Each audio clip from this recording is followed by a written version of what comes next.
Age of Fantasy Skirmish. It's one-page rules. It's a fun little game. This table probably looks familiar. I'm using the exact same terrain as in our last episode of Age of Fantasy. Not only that, I'm using the same forces. Let's take a look. Dark Elves are bringing a champion. He is a master sorcerer. 3 attacks, quality 4, defense 5. We're bringing 2 units of Dark Warriors. One of them has spears with a banner. One of them has spears with no banner, no power-ups whatsoever. We've got 3 Raptor Knights. Each Raptor Knight is a unit unto his own. And then we've got 1 Shade Scout with stealth. And, oh, look, he's got a repeating handbow. I forgot about that last time. He could have been plinking away with that thing. I don't know how much good it would have done, but, I mean, it's worth a shot, isn't it?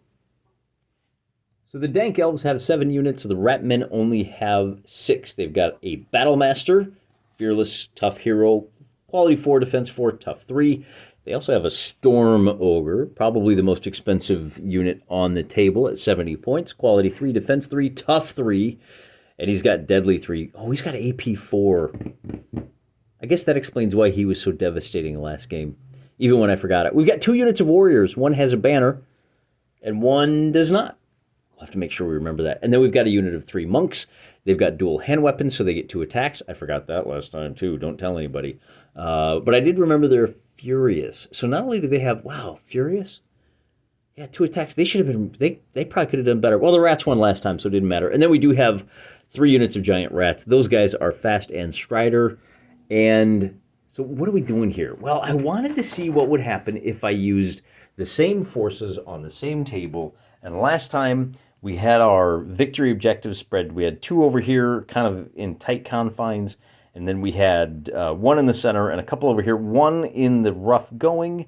And I want to see how the game changes if we just start over and wind up with victory objectives somewhere else. As before, the Rat Men are giving up 5 points. They're at 245 points. So I'm going to let them put the first objective marker down.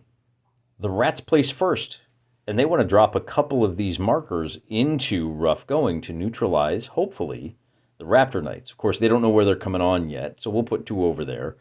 The Dank Elves say, yeah, I've got these Knights. I've got some zoomy boys. I'm going to go ahead and take this area. I don't want to get caught up with all those spears in here like we did last time.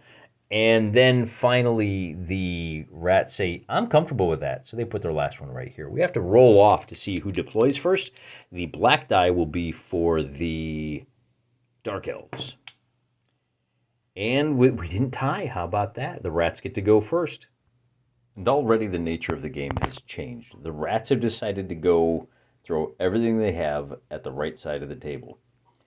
The Dark Elves are a little more spread out. But notice that because the Rats get to go first, they have to consider, they got to be careful about these Raptor Knights. They don't want to get too close so that they can get charged. In retrospect, notice how, oh, and I should point out, the last to be deployed was this Shade Scout, who's moved up his extra 6 inches. He now threatens both of these victory markers. Bear in mind, these markers are only 1 inch from the edge of the terrain piece. So if we bring this guy up to here, just kind of hugging the side of the terrain piece, he is within the 1.5 inches.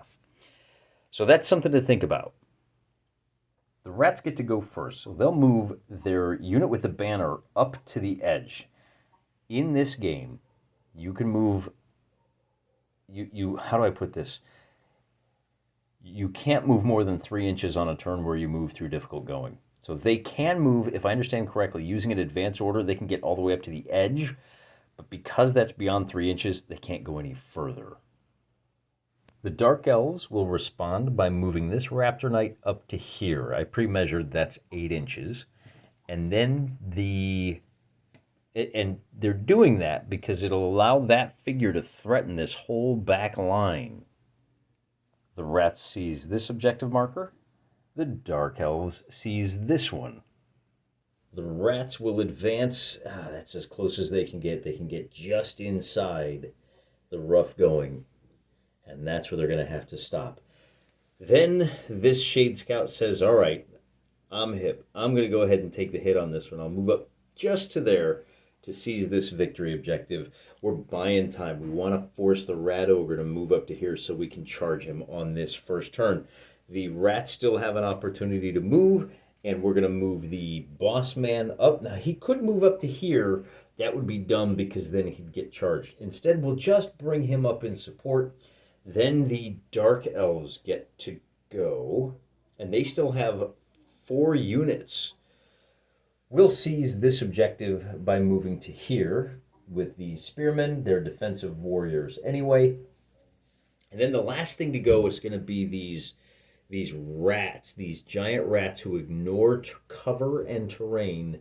We're going to bring them up to, oh boy, this is where deployment, that back and forth, really comes to the fore. You will find yourself thinking, oh, I wish I had done X, but then your opponent would have done Y, and you wouldn't have this opportunity anyway. We can bring the rat swarms 2 inches up so that they are the frontline troops, and they may even be within that 1.5 inches. Let me use the long ruler here. 8 inches from their deployment will bring them to right there. And that does put them to within 1.5 inches of this objective marker. So we can start throwing some of those down. I replace my objectives with colored jewels. The Dank Elves have clearly secured this one. They've clearly secured this one as well. And then way over there on the other side of the table, so far, I don't even know if you can see it. Well, the giant rats have this one too, and then the elves have got this one. So we'll put a purple gem down right there. And that's going to be the end of the first turn. We pull back. We've got a score of 3-2 for the elves if they can hold it. Oh, wait, but we're not really done, are we? I forgot. Oh, I get so excited sometimes. Let's put this back down. We still have who is the last to go? This Raptor Knight is going to move up to here, and that's as close as he can get. We can dump him into here to fight for these 2, and that's going to force this giant rat ogre to say, I'll come over here. All right, well, if they're all going to come diving into here, this Raptor Knight says, no problem. I'd rather go fight over in this area anyway, and we'll bring him 2 inches to there, and we still have one more figure that gets to go, and that's the leader who will come. What do we do with him? We may need to throw some more bodies into here. The Dark Elves might decide they don't want to mess with this at all. Maybe we bring, well, he can move a total of 3 inches. Let's bring him up 1, 2, 3 over to there. Oh no, he can advance though, right? So we can bring him right up to there. And that will be the end of the first turn. Nothing changes on the victory markers, but what does change is turn number 2. With the first activation on turn number 2, the Ratmen have a lot of options, none of which are all that great. They're going to just throw their leader right in. He's charging, he's got to take the risk. He's going to dive on in and try to take out this Cold One Rider, or what do they call it, Raptor Knight? He's got a total of 3 attacks. He will be hitting on 4s, and the Knight will be defending on 5s, thanks to an AP1. We get a 2-2 and a 6 for a single hit, defending, as I said, on 5s. The 1 is a miss. That is the first wound, so we drop a red marker down, and we'll see if the Raptor Knights can stick around a little bit longer this time. On a 5 or 6, he's out of the game. With the result of a 2, he will be merely shaken. So he's going to be acting at -1s. Our leader is going to have to step back. Oh, does the fellow want to countercharge? He does not. He's just going to hang tight for a minute. Now, what that does is it puts him at extreme risk of the sorceress champion here, who did not cast any spells on the first turn. He's got 6 spell points at this point. He is a caster 3. With the 6 spell points, he can go ahead and with a single point, he can cast a reasonable spell. He can spend 2 and juice it by 2. So I'm going to put down 2 spell points. That's what he's going to have remaining. He's got a spell called Steel Soul. Target enemy unit within 12 inches takes 2 hits. So if we launch that spell, juice it by 2, we will be successful on a 2 or better. With a 5, he'll be successful, and of course he's blasting the enemy leader. The enemy leader now takes 2 hits, And that's not enough to force a wound check because this leader is tough 3. But taking 2 hits is pretty good, man. That sets the Raptor Knight up for a solid charge. So both leaders have gone now, and it's the rat's turn to go again. Except that this old boy can move after he casts his spell, and he can move up 3 inches into this rough going to challenge for this objective marker.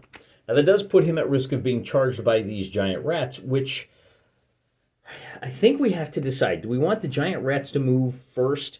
I think we can hold off on those guys. Let's bring our rat ogre into play.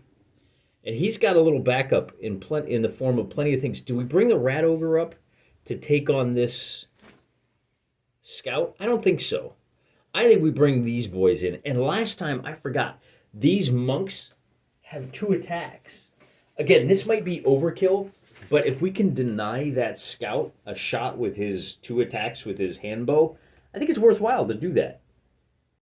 They are quality 5, so we'll roll 4 dice first. They get a total of 2 hits, and then they still have 2 more attacks. Total of 3 hits on the Shade Scout, who has a defense of 5. He has to make 3 saves looking for 5s. He gets a 1, 3, and a 1. He's going to take 3 wounds, and so we check to see what the status is, and we'll re-roll that because it's kind of cocked. And with a 4 plus 3 is a 7, he is going to be eliminated from the game, and these guys can now make a consolidation move of up to 1.5 inches. So they'll say, you know what, let's go ahead. Oh, you know what, actually? What do we want to do with these guys? That 1.5 inches, let's move them off in this direction. Because we know we're going to get charged by that Raptor Knight, but we want the Ogre to be able to countercharge him. Alternatively, we could just bring them back just far enough so that they're within the 1.5 inch range to contest for this and force that. See, this Raptor Knight is 4 inches away now. He's going to have to move into the area, and that's going to be it for him. Instead, he's going to do something a little tricky. Remember, anybody that stands here contests for this victory point right there. So he says, look, I've got a much faster charge radius than you. I can stand safely back here, lure you up, or just wait and hit you at a time of my choosing. So he's going to move there, and that's going to be it for him. The Rat Ogre says, okay, well, you can't charge me if you can't reach me, so I'll move 3 inches up to here. So we have completely secured this victory marker right there. So this Raptor Knight can swing around to here and threaten. Oh, he's just on camera. There we go. He can threaten. He wants to say 6 inches away so these guys can't come at him. But he's now threatening this victory point. And those spearmen are going to have to face a difficult choice. In fact, what's going to have to happen is they're going to swing around to defend from this direction. That would be their move. But then these spearmen say, well, that I can move 6 inches, and I can come up to right about here, maybe a little bit further back for that guy. So we'll bring him back. And then that forces the rats, who are just down here, because we got to worry about these guys, right? Actually, that might have been the better move, is to bring these guys up rather than bring these guys over. Oh, well, too late now. But these guys can come over and say, well, we got to defend this one. We really can't risk losing this victory objective. And since they're spearmen, they want to force the other guy to charge. So they say, look, we got this one. We don't have that one anymore, do we? Well, maybe we do, because those rats still haven't gone, and the Dark Elves have just this unit left to go, and that unit is going to hold its position to defend.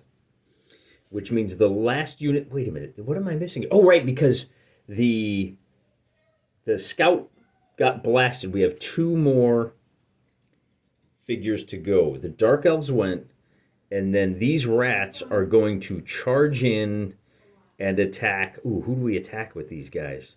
Should we attack the leader? We can move a total of 6 inches. Yeah, let's go ahead and throw him at the leader. and see what happens. Now but it occurs to me he has not attacked this turn, so he is not fatigued. But we should get the first attack. Now they're not great. Those giant rats have a quality of 5. They're fast and strider, so none of that will help them on the attack. And they get a pretty good shot. They're going to whack him 2 times. The Battlemaster is going to have a defense of 4, and he's going to save 1, but he takes 1 wound. And because he's tough 3, that's all that happens to him. So these rats will fall back 1 inch. And then the last move in the heavy grass. And then the last action is going to be for, do we want the Dark Knight to try to knock off the spellcaster? He is going to be fighting at -1, which means he will only, so here's a question. We're going to do this. I'm going to ask you guys a question. Kapow. Now he is shook, which means there's some interesting things that happen here. The Raptor Knight gets 1 attack, but he's got a lance, so he's got AP 2, and he's got Impact 1, which means on a 2+, the target takes a hit, and he's got Devour, which means on a 6-up, he takes a wound. Does he get a -1 on all of those die rolls? I don't need to hear, just do what you want. The rules explicitly say when you're shaken, you're -1 to quality and defense rolls, meaning his quality of a 3+ is now a 4+, and he rolls a 3, and that becomes a miss. But Devour is not a quality check. It's just a 6-up, and that's a miss. And Impact 1 is not a quality check. It's just a straight 2+. Holy cow. When attacking after charging, so he goes over, and the Battlemaster attacks back. He is fatigued. He only hits on a 6, so that leads to a whole bunch of nothing, and our Raptor Knight has to fall back 1. You would have thought he would have taken at least one of those, huh? It is what it is. That's the end of round 2. Let's check our victory objectives. And the camera's already set up. This one is going to go from yellow to nobody. And I don't remember which number that was, so I'm just going to put it face down. These rats are too close. This purple will flip from Dark Elf control to rat control. And I think that's the only changes that we've got. So the score now is 2 to the rats, 2 to the Dark Elves, and 1 up for grabs. It's a tie game as we come around second base, and we're charging towards turn number 3. And since the rat men get to go first, we're bringing the big boy. Our Storm Rat is going to come barreling on into the champion. That Storm Rat is Storm Ogre. He gets 1 attack at quality 3, but he is, and I rolled a 6, and he's furious. He is just absolutely honked off. When charging, a 6 deals an extra hit. That is 2 hits at AP 4. Our boss man, let me turn so we can see those dice a little better, has to make 2 saves. Fortunately, whatever his defense is, it goes to 6 with an AP of 4. We'll call that a 6 and a 5. He takes a second wound and decides, you know what, I am going to counterattack on this one. When he gets a fatigue marker after this attack, and he does have 5 spell points. You can see I've dropped his first wound marker down. He doesn't have to check for his results of wounds until he gets his 3rd, because he's tough 3. The Storm Ogre is also tough 3, so he's not too worried about taking a wound or 2 here. He is worried about taking, AP 3. This attack is AP 1. This is a quality 4, so the 5 and the 6 both hit. At AP 1, the Storm Ogre, it's 3 attacks, no AP. So the Storm Ogre just has his normal defense of 3 up. What? He makes both saves, and that's going to be the end of that activation. Storm Ogre fades back 1 inch. Then our big boy gets to go. Now he's fatigued, But he's got 5 spell points, so he can blast away with. Do we want to try and hit the Storm Ogre twice? I don't think so. I think we spin around, and I think we try to get this leader off the board again. So we'll cast another spell. We'll juice it by 2. Is that what it is? So with Steel Soul, costs 2 points. If we juice it by 1, he's successful on a 3-up. I'm going to use 1 more spell point. So there's our 3rd. So 3, 4 spell points altogether.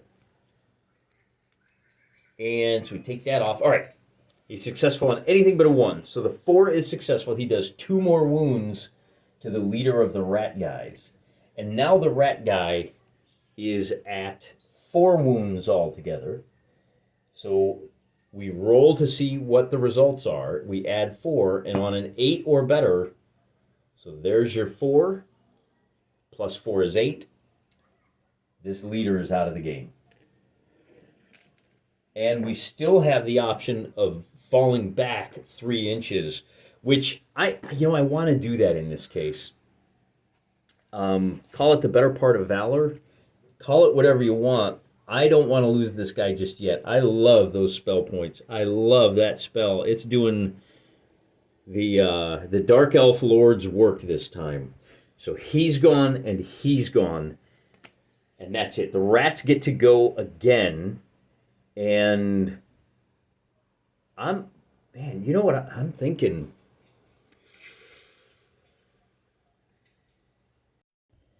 These rat swarms are in a good position to whack this knight over here. They're going to get 3 attacks. They're not powerful attacks, but he's already got the 1 wound. And giant rats are pretty cheap. If we can trade, actually they're more expensive than the Raptor Knights. I'm just thoroughly unimpressed with these Raptor Knights. They're going to be attacking on a 5. They're going to be hitting on a 5 or better, and they get the 3-eyed snake. Look at that. 1/1/1. Nothing doing. The Raptor Knight says, I'm good. I'm not counterattacking. So they have to fall back 1 inch. And that's going to be their turn. But they are still in control of this objective marker. The Dark Elves get to go next. These 3 will move up to here, looking to defend this objective. I don't think there's going to be a whole lot of combat on this one. I might be really... See, their issue is they've got to defend it against that Raptor Knight over there. He's threatening to contest. This is actually, if you recall, I think it's shifted a little bit. It's 1.5 inches away from the edge of the grasslands there. And I think that's just about it for this turn. So that Raptor Knight says, I'll hold.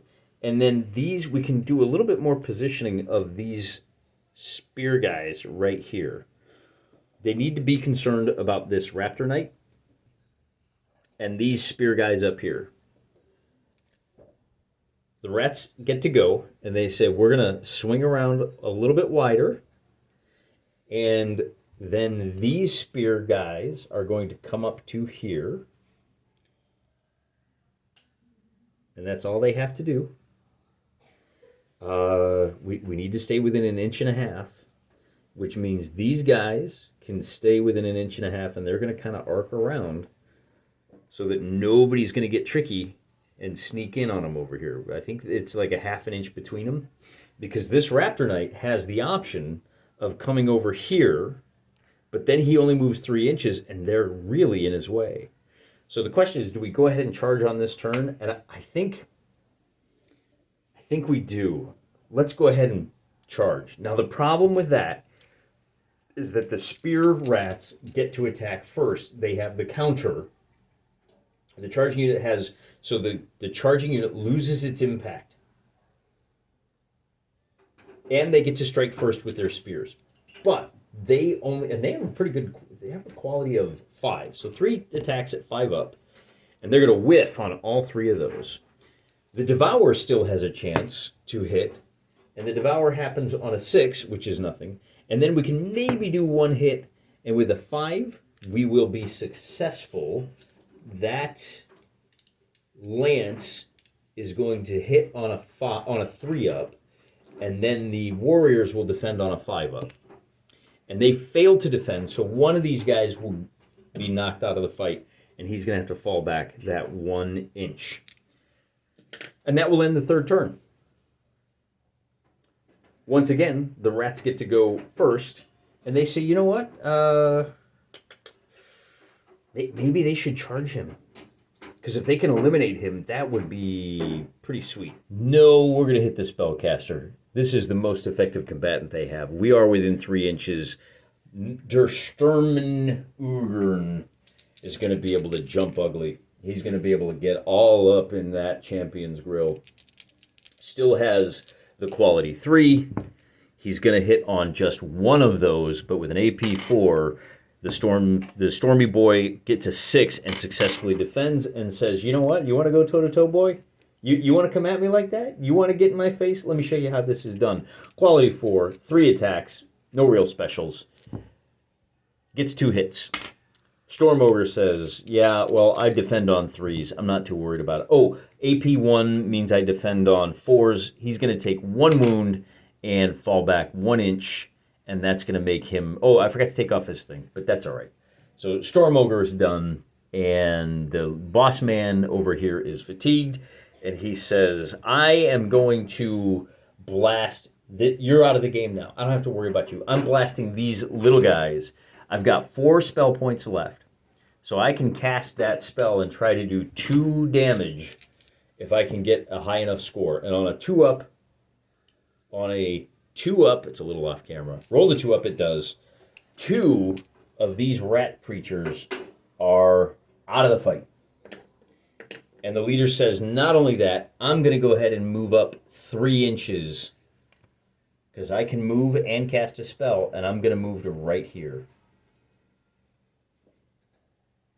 The rats say, uh-oh, Raggy, that's going to be a real problem. This guy, ooh, how do they defend this? They've already got this. He's not, well, he's going to be able to get close enough.